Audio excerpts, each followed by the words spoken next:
অংশ হচ্ছে পৃথিবী। গড়ে উঠছে বৃহৎ অট্টালিকা, চিরসবুজ গ্রামে, ভৌগোলিক পরিবর্তন হয়েই যাচ্ছে উন্নয়নের নামে। ঝাড়গ্রামের রাধানগর অঞ্চলের এক ছোট্ট গ্রাম কন্যাডোবা, আর সেখান থেকেই এক নারী একটু একটু করে নিজেকে নিজের স্বপ্নের পথে এগিয়ে নিয়ে গেছেন। সংস্কৃতি, শিক্ষা, সমাজসেবা আর আইনের জগতে রেখেছেন দৃঢ় পদচিহ্ন। তিনি চিন্ময়ী মারান্ডি, একাধারে কবি, অনুবাদক, প্রশাসক। সবচেয়ে বড় কথা, তিনি এক সংগ্রামী নারী, যিনি নিজের সমাজের জন্য বদল আনতে চান। নিয়েছেন নারী শক্তির অধিকার প্রতিষ্ঠার শপথ। ইতিহাসের ছাত্রী ছিলেন তিনি, কিন্তু সময়ের স্রোতে কেবল ইতিহাসের পাথেই থেমে থাকেননি, নিজেকে এক নতুন পথে পরিচালিত করেছেন। সম্প্রতি কটকের মধুসূদন আইন বিশ্ববিদ্যালয়ের অধীনে ভুবনেশ্বর ক্যাপিটাল ল কলেজ থেকে 6টি সেমিস্টার অতিক্রম করে অর্জন করেছেন BA LLB ডিগ্রি। বর্তমানে তিনি আইনের স্নাতক। ঝাড়গ্রাম জেলা পরিষদের সভাধিপতি হওয়ার পরও থামিয়ে দেননি নিজের শিক্ষা তৃষ্ণা। প্রশাসনিক দায়িত্ব পালনের ফাঁকে কখনো গাড়িতে, কখনো অফিসে, কখনো বা ঘরের রান্নাঘরে কাজের ফাঁকে উল্টেছেন বইয়ের পাতা। পড়াশোনা খুব একটা সহজ হয়নি, তবে আমি গাড়িতে বসেই অনেকটা পড়াশোনা করতাম। যেরকম গাড়িতে পড়তাম সেই রকম আমি অফিসেও অনেক টাইম পড়াশোনা করতাম, যখন এই মানুষজনের সাথে আমার সেই রকম কথাবার্তা হতো না। না হলে যখন অফ টাইম থাকতো, আর বাড়িতেও আমি রান্না করার সময়ও পড়াশোনা করি। এইরকমও হয়েছে যে আমি কিচেনেও আমার বইগুলো নিয়ে পড়েছি, আর বেশিরভাগে আমি ল্যাপটপ নিয়েই পড়েছি। আর ভুবনেশ্বরে ভাড়া বাড়িতে থেকে পড়ছিলাম। যেহেতু সভাধিপতি একটা গুরুত্বপূর্ণ দায়িত্ব আমি পেয়েছি, তারপরে সেই রকম আর এত দূর যাওয়া সম্ভব হয়নি। তখনই আমি টিউশনও ছেড়ে দিয়েছিলাম, আর নিজের যে পড়াশোনা ল্যাপটপে চালিয়ে দিয়েছি। কিন্তু চিন্ময়ীর পরিচয় শুধু প্রশাসক কিংবা আইনজীবীর শিক্ষার্থী হিসেবেই সীমাবদ্ধ নয়। তিনি এক স্বনামধন্য সাঁওতালি কবি। তার কলমের ছোঁয়ায় সাঁওতালি সাহিত্যে এসেছে নতুন প্রাণ। 4টি কাব্যগ্রন্থ ইতিমধ্যেই প্রকাশিত হয়েছে।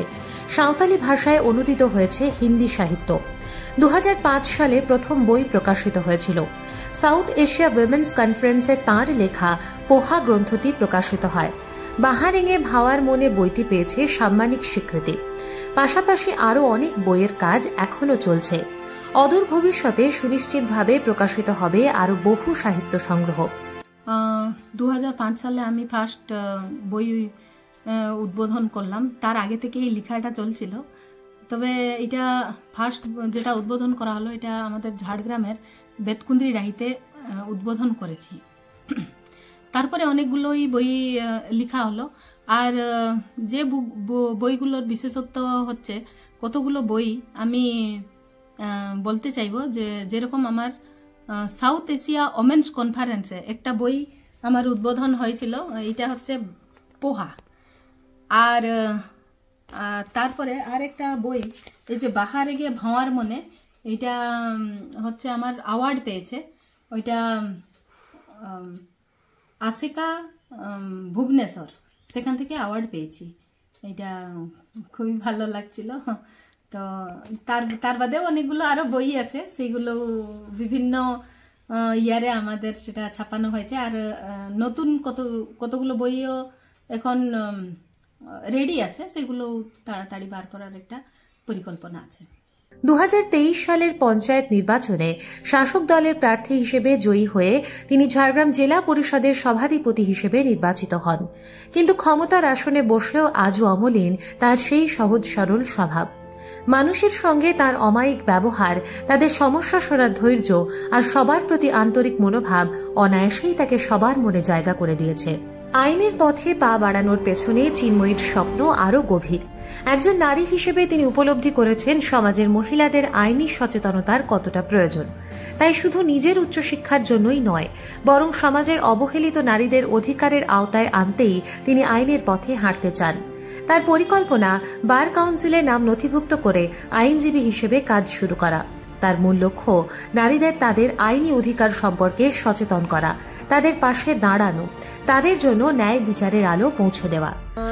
যদিও সভাধিপতি পদটা খুবই গুরুত্বপূর্ণ, খুবই গুরু দায়িত্ব আছে, তার সাথে সাথে যেটা করা হলো সেটারও গুরুত্বপূর্ণ দায়িত্ব, তার সাথে সেটাও গুরু দায়িত্ব। তো আমি করতে পারবো, কেন কি আমি চাইছি আমাদের এই জেলার যে সমস্ত মহিলারা নিজের অধিকার জানে না তাদেরকে সচেতন করানো, আর তাদেরকে তাদের অধিকার থেকে যাতে বঞ্চনা না হতে হয় সেটার জন্য মানে আমি খুব চেষ্টা করছি। একজন কবি, একজন প্রশাসক, একজন শিল্পী, একজন ভবিষ্যৎ আইনজীবী চিন্ময়ী মারান্ডি শুধুই একজন নারী নন, তিনি এক প্রতীক। তিনি প্রমাণ করেছেন অধ্যবসায়, নিষ্ঠা আর ইচ্ছাশক্তি মানুষকে যে কোনো উচ্চতায় পৌঁছে দিতে পারে। তার সংগ্রামের পথ অসংখ্য নারীর অনুপ্রেরণা হয়ে থাকবে, আর সমাজ বদলের পথে হয়তো এভাবেই তিনি হয়ে থাকবেন এক উজ্জ্বল দৃষ্টান্ত। বিবৃতি আছে লাগাম নেই প্লাস্টিক উৎপাদনের, সংশয় বাড়ছে গোটা পৃথিবীতে, কি যে হবে জীবিত প্রাণের। মানুষের সুবিধার জন্য শুধু মহানগর কিংবা শহরেই নয়, দৃষ্টিগোচর গ্রামেগঞ্জে জল বিদ্যুতের অপচয়। জনগণের বেড়ে চলেছে প্রতি মুহূর্তে অভাব অভিযোগ, কে বোঝাবে পরবর্তী প্রজন্ম যে ভুগবে কত না কত দুর্ভোগ। স্বপ্ন দেখানো হচ্ছে বাসিন্দাদের ডিজিটালাইজড দেশ, প্রকৃতির জন্য আদৌ কি ভালো ধ্বংস করে গড়া এই দেশ। বন্যা খরার জন্য পড়ছে দেশে আকাল, অসময় বৃষ্টিতে অসহায় মানুষ দ্রুত সংকটে নাকাল। যদি হয় না সচেতন মানব জাতি, পরিণতি ভয়াবহ, জরাজীর্ণ পৃথিবীতে প্রতীত হবে সম্মুখেই মৃত্যুর প্রবাহ। জল থাকবে মৃত্তিকার নিচে, বাসগৃহে প্লাস্টিক ঢাকা, বন জঙ্গল পাহাড় আবার সিমেন্ট কংক্রিটে পাকা। দাবানলে গোটা পৃথিবী নিমিষের মধ্যে হয়ে যেতে পারে ধ্বংস, ধরা পৃষ্ঠে বিচরিত বিহঙ্গমের নিপাত হতে পারে বংশ। পেতেই পারি আমরা সবাই কালের কলাল আহ্বান, লেলিহান শিখা মৃত্যুর টিকা, নিয়েই যাবে যে প্রাণ।